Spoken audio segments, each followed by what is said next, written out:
பிதா குமாரன் பரிசுத்த ஆவியராகிய திரியேக கடவுளின் திருநாமத்திற்கு மாட்சிமை உண்டாவதாக. கடவுளை நாம் தொழுவோம்.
கர்த்தருக்கு புதுப்பாட்டை பாடுங்கள்.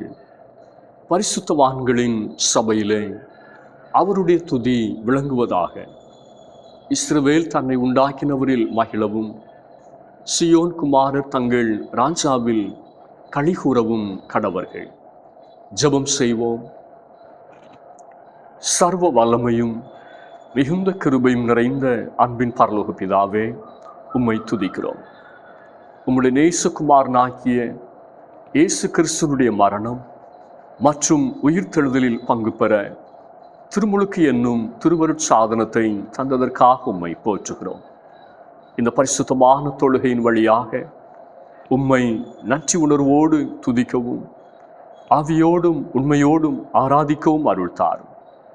விண்ணிலிருந்து பிறந்தவர்களாக உம்முடைய ஆளுகை இந்த பூமியிலே வெளிப்படுத்த, உம்முடைய ராஜ்யத்தை விரிவுபடுத்த அருளையும் ஆற்றலையும் எங்களுக்கு தாரும். ஆராதனையில் பங்கு பெறுகிற அனைவரையும் ஆசீர்வதியும். உம்முடைய தூய ஆவியரால் எங்களை முற்றிலுமாய் ஆட்கொண்டு வழி நடத்தும். அருள்நாதர் இயேசு கிறிஸ்துவின் திருநாமத்தில் வேண்டிக் கொள்கிறோம் எங்கள் நல்ல பிதாவே, ஆமென். ஆண்டவருடைய பரிசுத்த நாமத்தை நாம் மகிமைப்படுத்தும் வண்ணமாக ஞான பாடலிலே 391வது பாடலை பாடுவோம். ஆண்டவா உமக்கே ஸ்தோத்திரம். 391வது ஞான பாடல்.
Tuya por salamu.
இந்த நாளுக்குரிய திருமுறை பாடத்தை நாம் படிக்க கேட்போம்.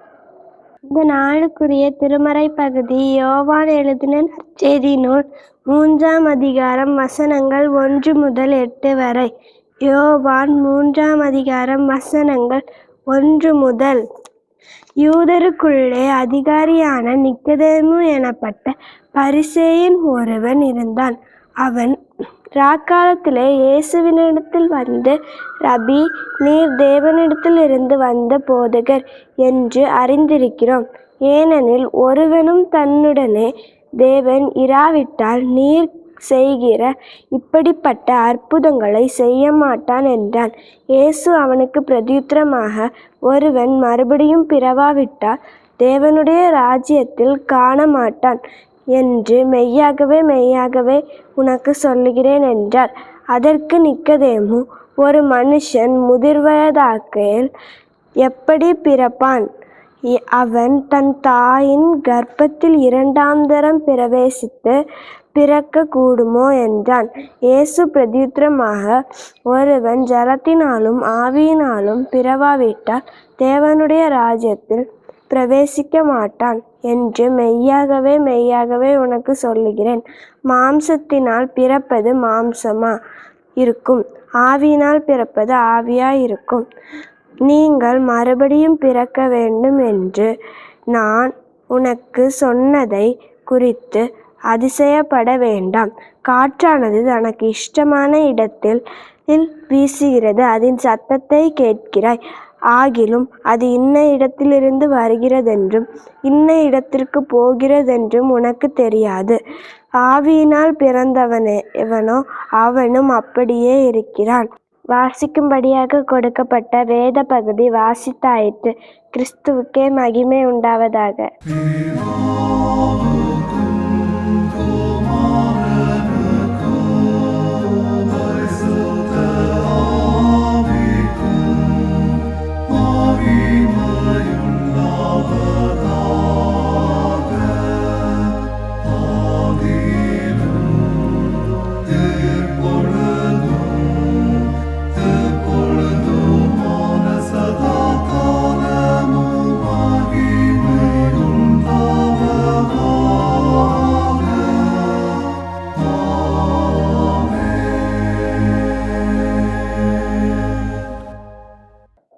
ஆண்டவருடைய அருள் வார்த்தையை கேட்க நாம் ஆயத்தப்படும் வண்ணமாக, என் மேய்ப்பராய் இயேசு இருக்கின்ற போது என்கிற பாடலை நாம் உற்சாகமாய் பாடுவோம்.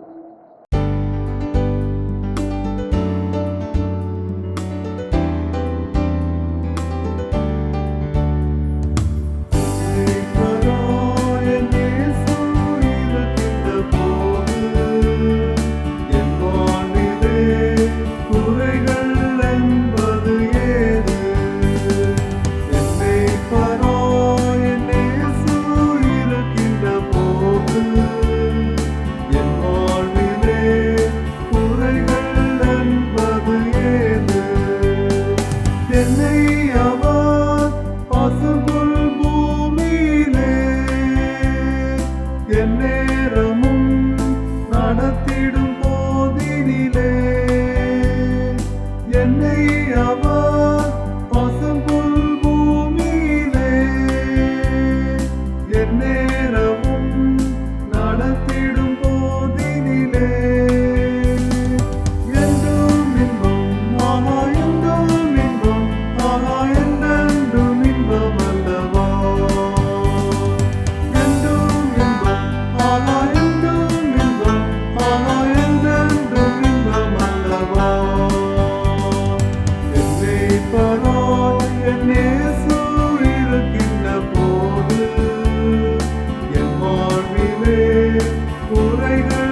சூழ்ந்திடும் பாதையிலே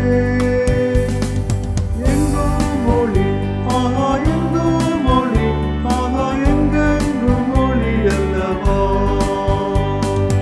எங்கும் மொழி ஆகா எங்கும் மொழி ஆகா எங்கெங்கும் மொழி அல்லவா என்னை பரா என் இயேசு இருக்கின்ற போது என் வாழ்விலே குறைகள் என்பது ஏது என்னை பரா என் இயேசு இருக்கின்ற போது என் வாழ்விலே குறைகள் என்பது ஏது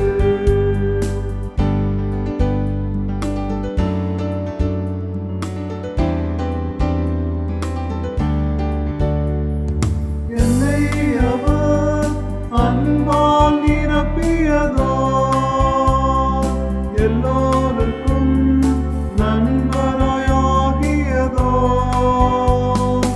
என்னை அவர் அன்பால் நிரப்பியதோ எல்லோருக்கும் நண்பராயாகியதோ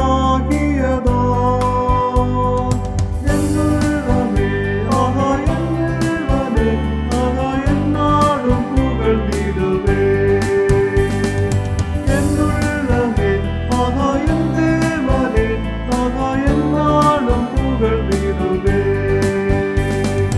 என்னை பரா என் இயேசு இருக்கின்ற போது என் வாழ்விலே குறைகள் என்பது ஏது என்னை பரா என் இயேசு இருக்கின்ற போது என் வாழ்விலே குறைகள் என்பது ஏது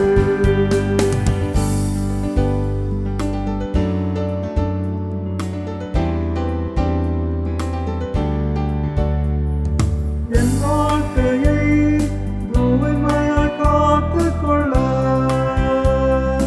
என்னை என்றும் போதித்து நடத்துகின்றார் என் வாழ்க்கையை தூய்மையாய் காத்துக்கொள்ள என்னை என்றும் போதித்து நடத்துகின்றார் என் வீடத்தை நான் ஏற்றுக்கொள்ள என் நோட்டத்தை தொடர்ந்திடுவே என் வீடத்தை நான் பெற்றுக்கொள்ள என் நோட்டத்தை தொடர்ந்திடுவே என்னை பரா என் இயேசு இருக்கின்ற போது என் வாழ்விலே குறைகள் என்பது ஏது என்னை பரா என் இயேசு இருக்கின்ற போது என் வாழ்விலே குறைகள் என்பது ஏது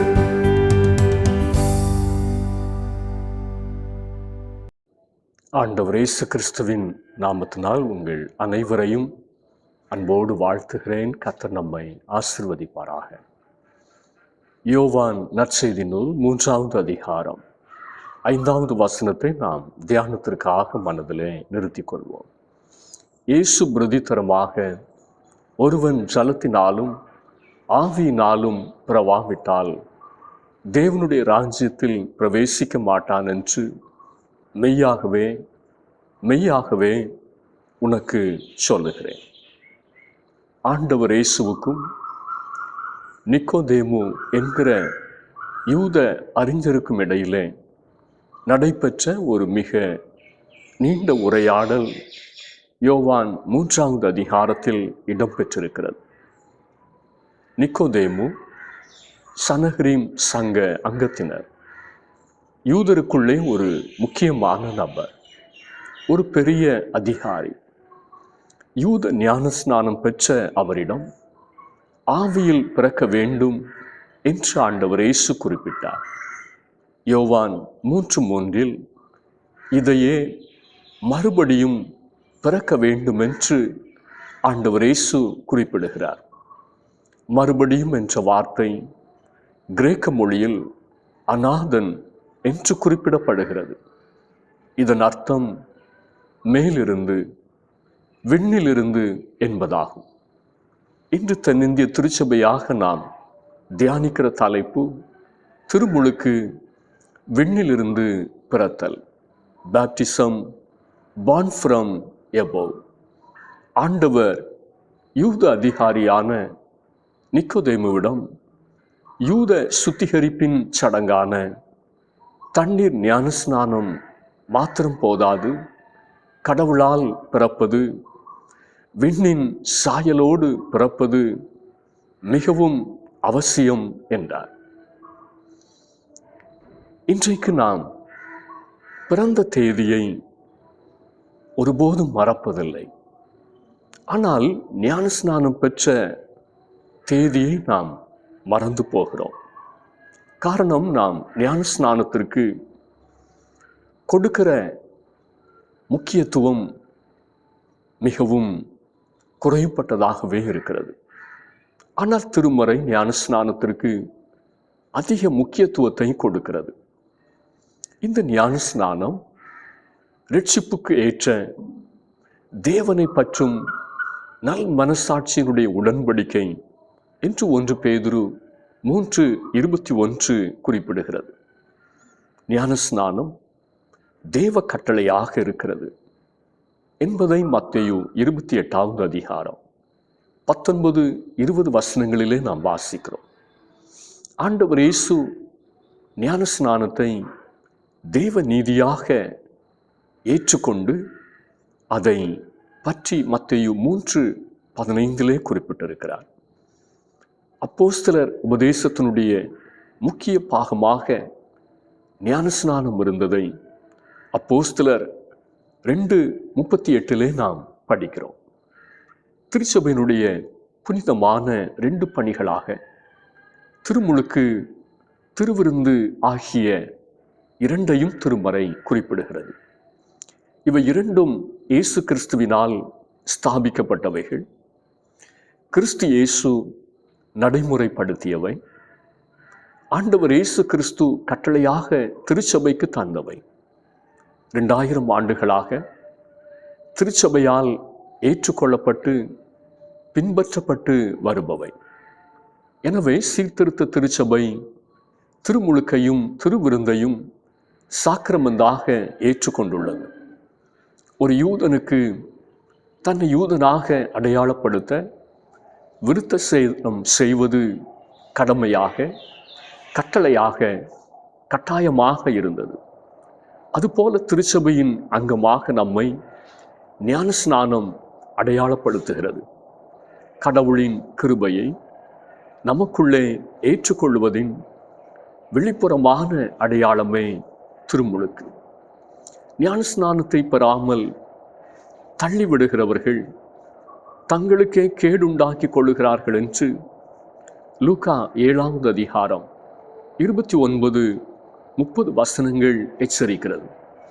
எனவே ஞானஸ்நானம் வெறும் மத சடங்கு அல்ல, அது ஒரு தெய்வீக அனுபவம்.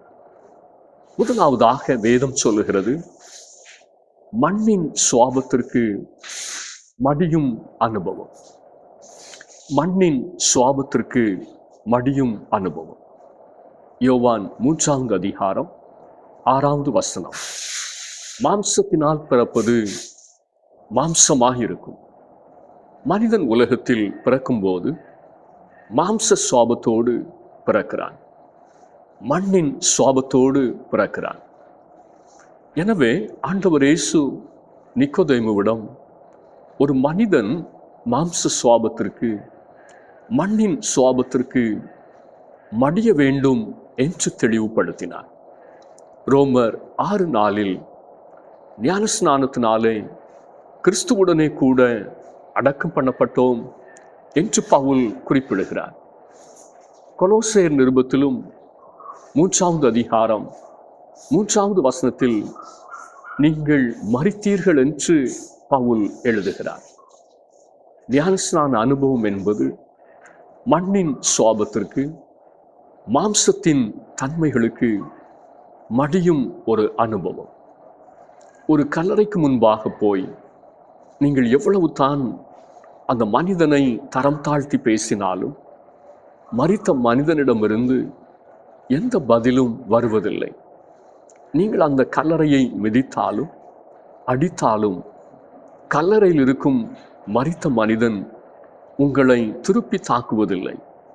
இதுதான் மரித்த அனுபவம். கொலோசையர் 3:8 கூறுகிறபடி கோபமும் மூர்க்கமும் பொறாமையும் வாயில் பிறக்கலாகாத தூஷணமும் வம்பு வார்த்தைகளுமான இவைகள் இன்றைக்கும் நம்முடைய வாழ்க்கையிலே காணப்படுகிறது என்றால் அதனுடைய அர்த்தம் என்ன? நம்முடைய பழைய மனுஷன் இன்னும் அடக்கம் பண்ணப்படவில்லை. மண்ணின் சுவாபம் நம்முடைய வாழ்க்கையிலே மரித்து போகவில்லை. கொலோசையர் 3:5 சொல்லுகிறபடி பாவ மாம்சத்தின் சுவாபமான விபச்சாரம், அசுத்தம், மோகம், துரிச்சை, விக்கிரக ஆராதனை, பொருளாசை போன்றவை நம்மிலே அடக்கம் பண்ணப்பட வேண்டும். ஆனால் இந்த தீய காரியங்களோடு தீய சுவாபங்களோடு வாழ்வதென்பது பழைய மனுஷன் என்கிற பிணத்தை தூக்கி சுமப்பதற்கு ஒப்பானது. மண்ணின் சுவாபத்திற்கு மடியும் அனுபவமே ஞானஸ்நான அனுபவம். அப்பொழுதுதான் நாம் விண்ணிலிருந்து பிறக்கிற அந்த மேலான அனுபவத்தை சொந்தமாக்க முடியும். இந்த அனுபவத்தை நம்முடைய வாழ்க்கையிலே சொந்தமாக்குவது அவசியம். கணவனும் மனைவியும் சென்று கொண்டிருந்த வழியிலே சின்ன வாக்குவாதம் ஏற்பட்டது. முயலுக்கு 3 கால்களா அல்லது 4 கால்களா? வாக்குவாதம் வலுத்தது. கணவர் முயலுக்கு 4 கால்கள் என்றார். மனைவி 3 கால்கள் தான் என்று மல்லு கட்டினார். வாகனத்தை நிறுத்தினார் அந்த கணவர். கோபத்தை அவரால் கட்டுப்படுத்த முடியவில்லை. அருகிலிருந்த கிணற்றை காண்பித்து சொன்னார், தூக்கி உள்ளே எரிந்து விடுவேன், என்னை கோபப்படுத்தாதே. மனைவியோ பிடிவாதமாக இருந்தார். கணவர் கோபத்தில் மனைவியை பிடித்து கிணற்றிலே தள்ளினார். சற்று கோபம் தணிந்து எந்த சப்தத்தையும் காணவில்லை என்று சொல்லி அந்த கிணற்றை அவர் எட்டி பார்த்தார். அந்த கிணற்றிலிருந்து அந்த மனைவியானவர்கள் மேலே வருகிற பொழுதெல்லாம் தன்னுடைய 3 விரலை மாத்திரம் உயர்த்தி கொண்டே வந்தார்கள். சாக போகிற நேரத்திலே கூட அவர்களிடத்திலிருந்து அந்த பிடிவாதம் போகவில்லை. சுற்றிலும் உள்ளவர்கள் காப்பாற்றி மருத்துவமனைக்கு தூக்கி சென்றார்கள். மயங்கி கிடந்த அந்த நேரத்திலும் 3 விரலைத்தான் அவர்கள் காண்பித்து கொண்டிருந்தார்கள்.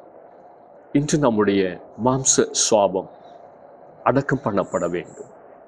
கொலோசியர் 2:12 சொல்லுகிறது, ஞான ஸ்நானத்தினாலே அவரோட கூட அடக்கம் பண்ணப்பட்டவர்களாகவும் இருக்கிறீர்கள். 2வதாக மணவாட்டியினுடைய அனுபவம். ஞான ஸ்நான அனுபவம் என்பது மணவாட்டியினுடைய அனுபவம். விண்ணிலிருந்து பிறத்தல் என்பது மணவாட்டியினுடைய அனுபவம்.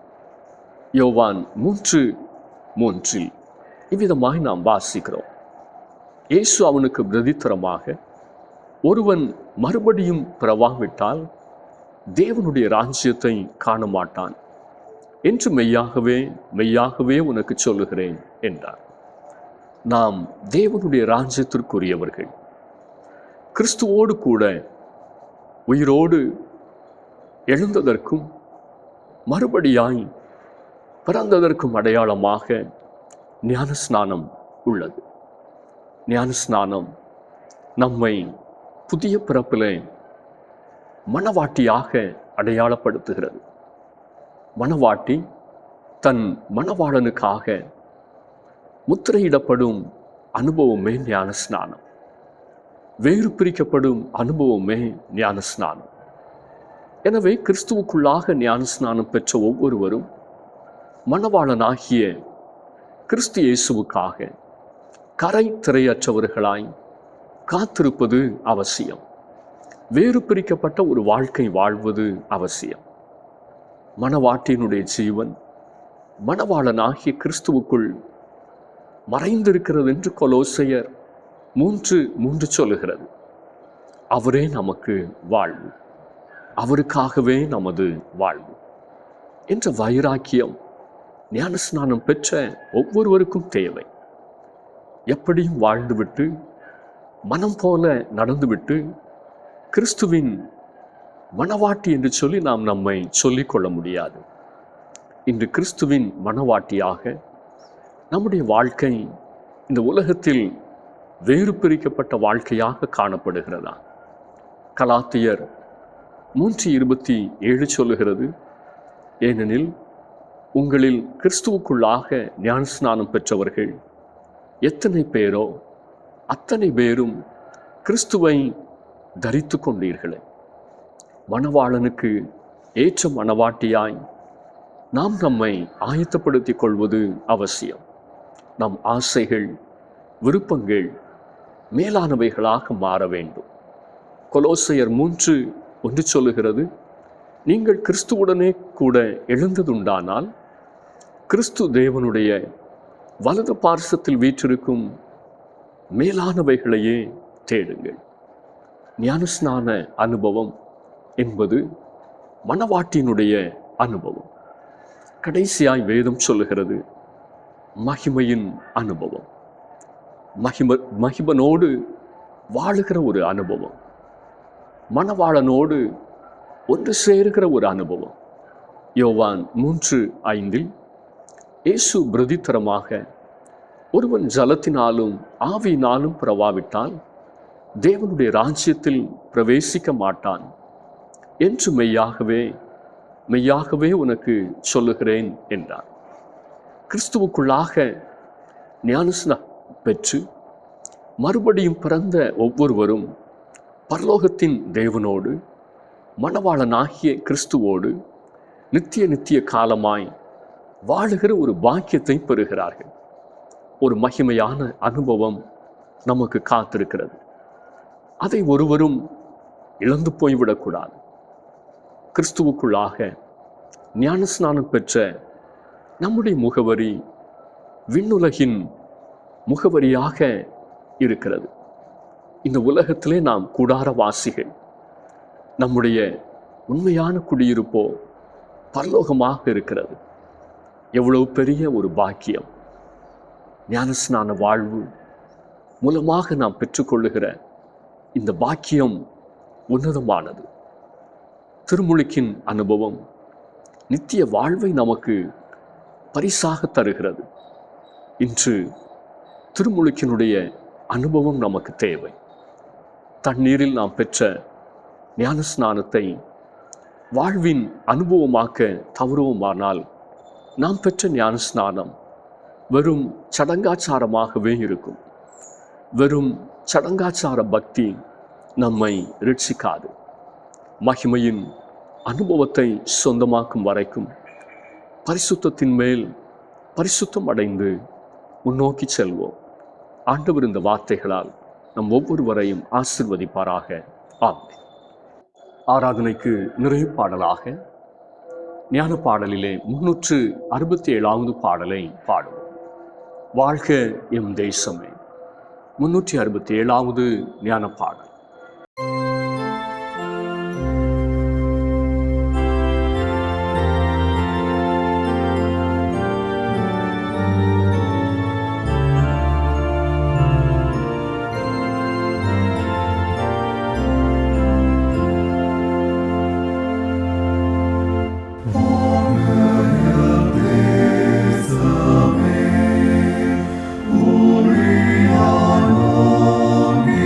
Yeah.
ஜெபம் செய்வோம். மகா பரிசுத்தமும் மட்டில்லாத கிருபையும் நிறைந்த எங்கள் அன்பின் பரலோக பிதாவே, திருமுழுக்கு என்கிற சாக்கிரமந்தை எங்களுக்கு தந்து அதன் வழியாக எங்களை ஆசீர்வதிக்க சித்தம் கொண்ட தம்முடைய மேலான அன்பை நினைத்து உம்மை நன்றியோடு துதிக்கிறோம், ஸ்தோத்திரிக்கிறோம். திருமுழுக்கின் வழியாக எங்களுடைய பாவ வாழ்க்கைக்கு நாங்கள் அடக்கம் பண்ணப்பட்டவர்களாக, புதிய ஜீவன் பெற்றவர்களாக, உயிர்த்தெழுதலிலே பங்குள்ளவர்களாக இந்த உலகத்திலே மனவாட்டியின் அனுபவத்தோடு வாழ்ந்திருக்க கர்த்தருக்கு தயவு பாராட்டு உம்மை நோக்கி நாங்கள் ஜெபிக்கிறோம். எல்லாவற்றுக்கும் மேலாக ஆண்டவரோடு கூட வாழுகிற அந்த மகிமையான அனுபவத்தையும் எங்களுடைய வாழ்க்கையிலே சொந்தமாக்கி கொள்ள கர்த்தர் கிருபை பாராட்ட நாங்கள் ஜெபிக்கிறோம். இந்த நம்பிக்கையோடும் நிச்சயத்தோடும் ஒவ்வொரு நாளும் விசுவாசத்திலே முன்னோக்கி செல்ல கர்த்தர் கிருபை பாராட்ட நாங்கள் ஜெபிக்கிறோம். ஒவ்வொரு விசுவாச குடும்பத்தையும் ஆண்டவர் விசுவாச வாழ்க்கையில பலப்படுத்துவீராக. எங்களுடைய வாழ்வு உலகத்தோடு முடிந்து போகிற ஒரு வாழ்க்கை அல்ல, நித்தியம் நித்தியமாய் ஆண்டவரோடு வாழுகிற ஒரு வாழ்க்கை உண்டு என்பதை உணர்ந்து ஒவ்வொரு நாளும் ஜெபத்தோடும் கருத்தோடும் எங்களுடைய கடமைகளை உண்மையாக நிறைவேற்ற கர்த்தருக்கு பிரியமான ஒரு வாழ்க்கை வாழ உலகத்தாரின் நடுவிலே நாங்கள் ஒரு புது பிறப்பு என்பதை வெளிப்படுத்த கர்த்தர் உதவி செய்ய நாங்கள் ஜெபிக்கிறோம். அப்படியே கர்த்தருடைய கரம் இந்த வார்த்தைகளை கேட்ட ஒவ்வொருவரையும் ஆசீர்வதிக்கட்டும் என்று சொல்லி ஜெபிக்கிறோம். ஆண்டவருடைய வார்த்தை விட்டு தூரம் போனவர்களாய், தெய்வ சமூகத்தை விட்டு யோனாவை போல வழிவிலகி போனவர்களாய் காணப்படுகிற ஒவ்வொருவரையும் மறுபடியுமாய் தம்முடைய மந்தைக்குள் கூட்டி சேர்க்க நாங்கள் ஜெபிக்கிறோம். பின்வாங்கி போனவர்கள், அசுத்தமான பாவ காரியங்களிலே விழுந்து கிடக்கிறவர்கள், மதுபானத்திற்கும் தவறான பழக்க வழக்கத்திற்கும் போதைப் பொருட்களுக்கும் அடிமைப்பட்டிருக்கிறவர்கள், ஒவ்வொருடைய வாழ்க்கையிலும் கர்த்தர் ஒரு விடுதலையை தந்து அந்த குடும்பங்களை ஆசீர்வதிக்க நாங்கள் ஜெபிக்கிறோம். பலவிதங்களிலே நவீன ஊடகங்களிலே அடிமைப்பட்டிருக்கிறவர்கள் உண்டு. மறைவான காரியங்களிலே தங்களுடைய வாழ்க்கையை கெடுத்து கொண்டிருக்கிறவர்கள் உண்டு. தேவன் ஒவ்வொருடைய வாழ்க்கையிலும் பரிசுத்தத்தின் மேல் பரிசுத்தம் அடையத்தக்கதான ஒரு புதிய அனுபவத்தை தந்து, மறுபிறப்பின் அனுபவத்தை தந்து ஆசீர்வதிக்க வேண்டும் என்று சொல்லி உம்மை நோக்கி நாங்கள் ஜெபிக்கிறோம். பாவ உலகத்தில் இருக்கிற ஒவ்வொரு மனுக்குலத்தையும் மீட்க ஆண்டவர் இந்த உலகத்திற்கு தம்முடைய ஒரே குமாரனாகிய இயேசு கிறிஸ்துவை அனுப்பினீரே. ஆண்டவர் இயேசு கிறிஸ்துனுடைய கல்வாரினுடைய இரத்தம், ஆண்டவர் இயேசு கிறிஸ்துனுடைய அன்பு ஒவ்வொருவரையும் பரிசுத்தப்படுத்தட்டும் என்று சொல்லி நாங்கள் ஜெபிக்கிறோம்.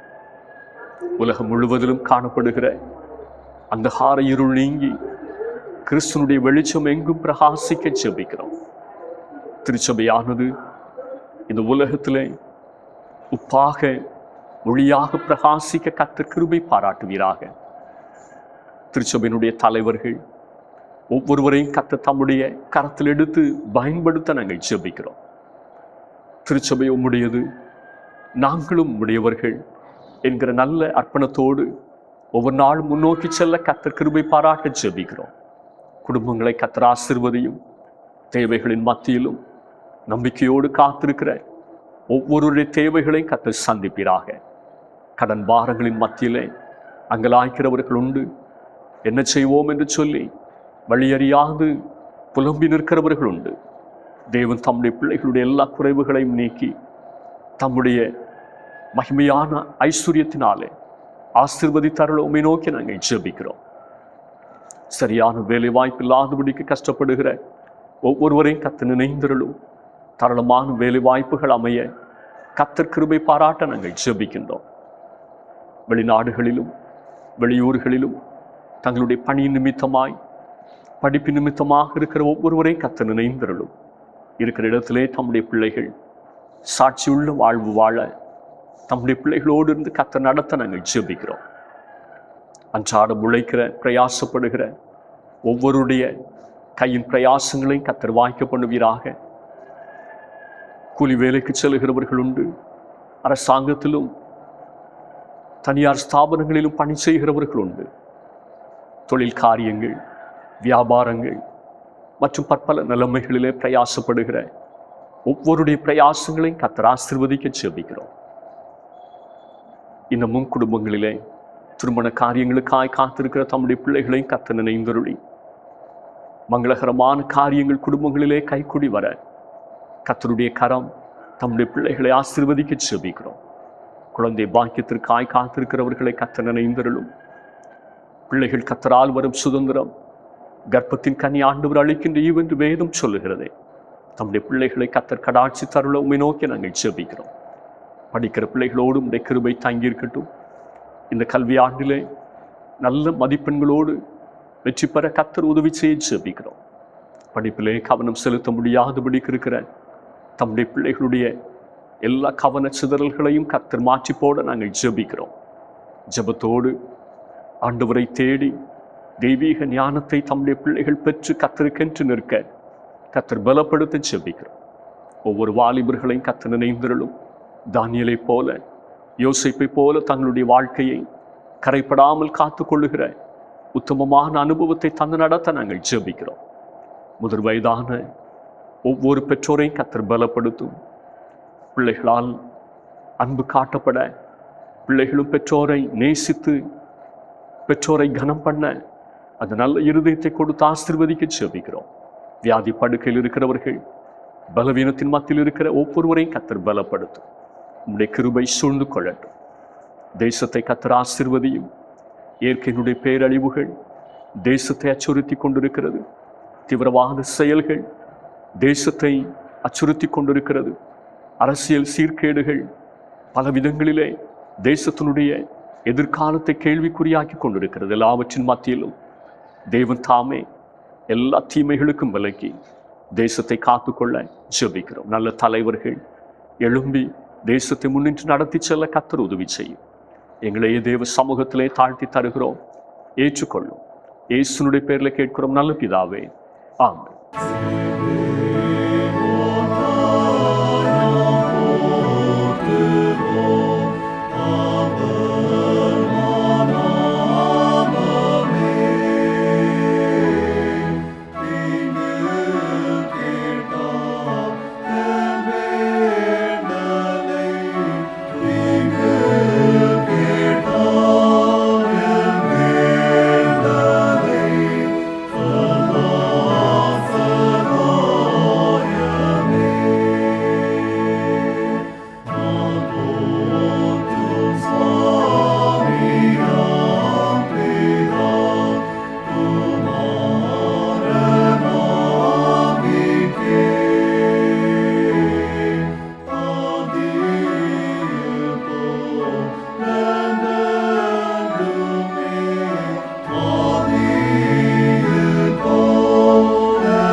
ஆண்டவராகிய இயேசு கிறிஸ்துவின் கிருபையும் பிதாவாகிய தேவனுடைய அன்பும் பரிசுத்த ஆவியானுடைய ஐக்கியமும் சிநேகமும் நம் அனைவரோடும் இன்றுமென்றும் சதா காலங்களிலும் நிறைவாய் தங்கியிருப்பதாக.